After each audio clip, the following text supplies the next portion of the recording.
Então, eu sou o Luiz Carlos, né, também mais conhecido como Neco. Hoje eu tenho 57 anos já. Eu venho na igreja já há alguns anos, né? Sou vendedor, trabalho com vendas, viajo toda semana, cada semana para uma região diferente, com um caminhãozinho. Na época eu tinha 16 para 17 anos.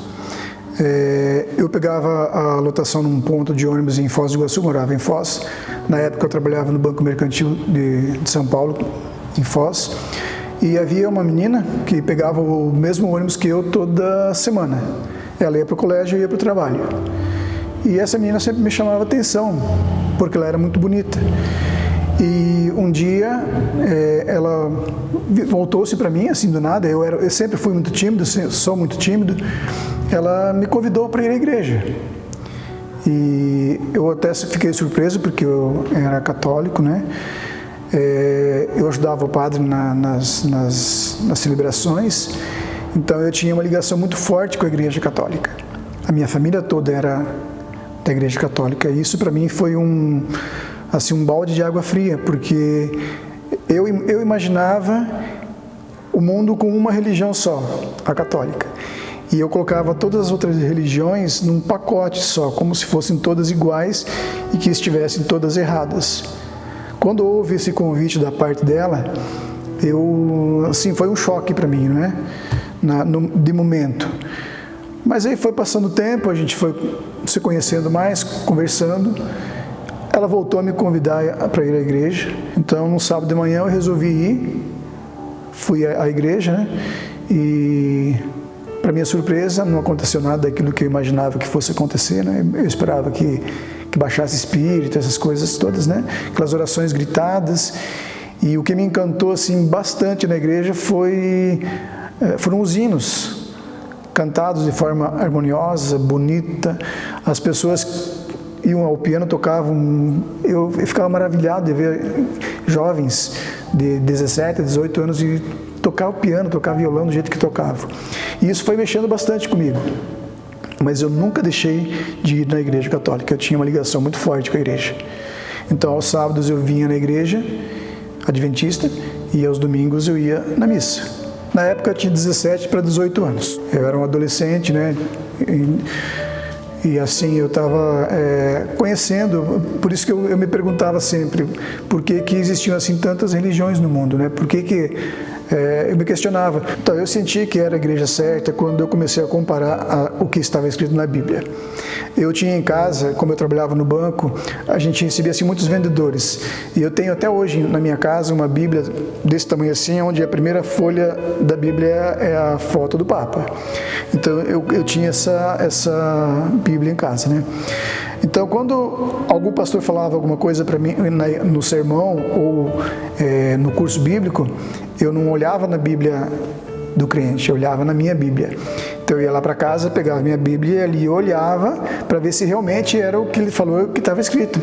E realmente, o que os pastores, o que os pregadores falavam, era o que estava na minha Bíblia, não na Bíblia deles, né? Então, aí eu comecei a comparar, mas, puxa vida, se aqui está escrito assim, por que eu tenho que fazer diferente? Se aqui diz que eu tenho que guardar o sábado, por que eu tenho que guardar o domingo? Né? Então, eram coisas assim que eu me questionava, mesmo na minha juventude, me questionava, e isso foi me mostrando que realmente a igreja adventista era correta. Não houve uma mudança muito grande, drástica, porque a vida que eu levava antes não era muito diferente do que eu continuei levando depois que me tornei adventista. Porque eu sempre fui bastante recatado, trabalhador, então nesse sentido assim não houve uma mudança muito grande, drástica, né? O que houve foi na crença, que eu passei a acreditar naquilo que estava escrito na Bíblia, e não naquilo que as pessoas falavam ou incutiam na cabeça da gente. A presença de Deus mudou bastante, e uma outra coisa que mudou bastante também com relação foi a convivência com as pessoas. Eu sempre fui muito tímido, e quando eu vinha para a igreja adventista, assistia aos cultos, muito embora tenha demorado bastante tempo para me batizar, não foi da noite para o dia que aconteceu meu batismo, ele demorou bastante, demorou anos para eu descer as águas, né? Mas assim, a convivência com os irmãos, ela mudou muito a minha vida, no sentido assim porque eu era muito tímido. Eu eu não conversava com as pessoas. E a proximidade que as pessoas davam pra gente era algo assim que fez com que eu mudasse algumas atitudes minhas, e eu crescesse com isso. Tanto é que quando eu completei 30 anos, eu olhava assim para trás e falei assim, olha, se eu não fosse adventista, eu não teria isso, não teria o que eu tenho hoje.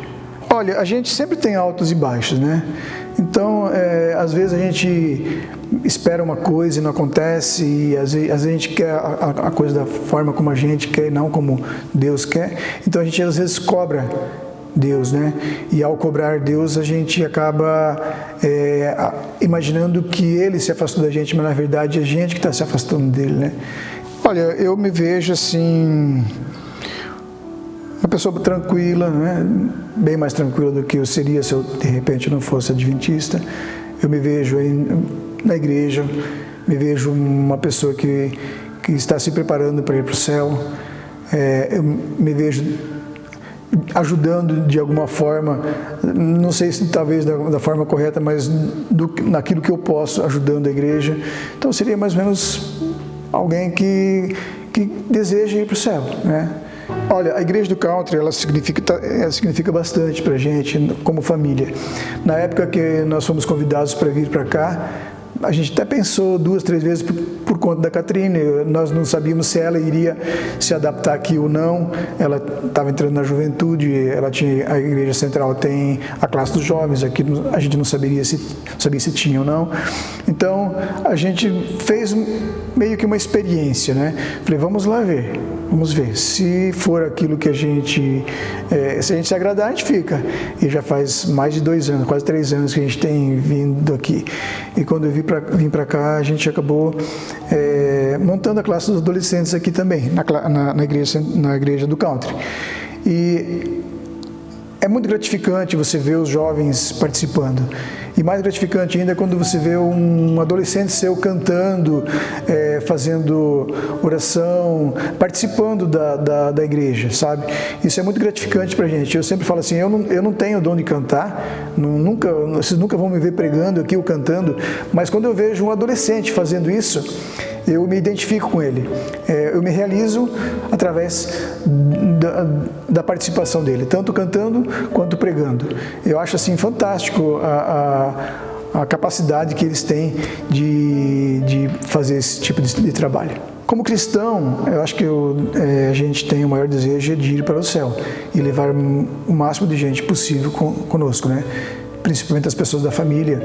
Deus é um pai amoroso, cuidador, alguém que a gente busca nas horas difíceis, que a gente busca também nas horas boas, né?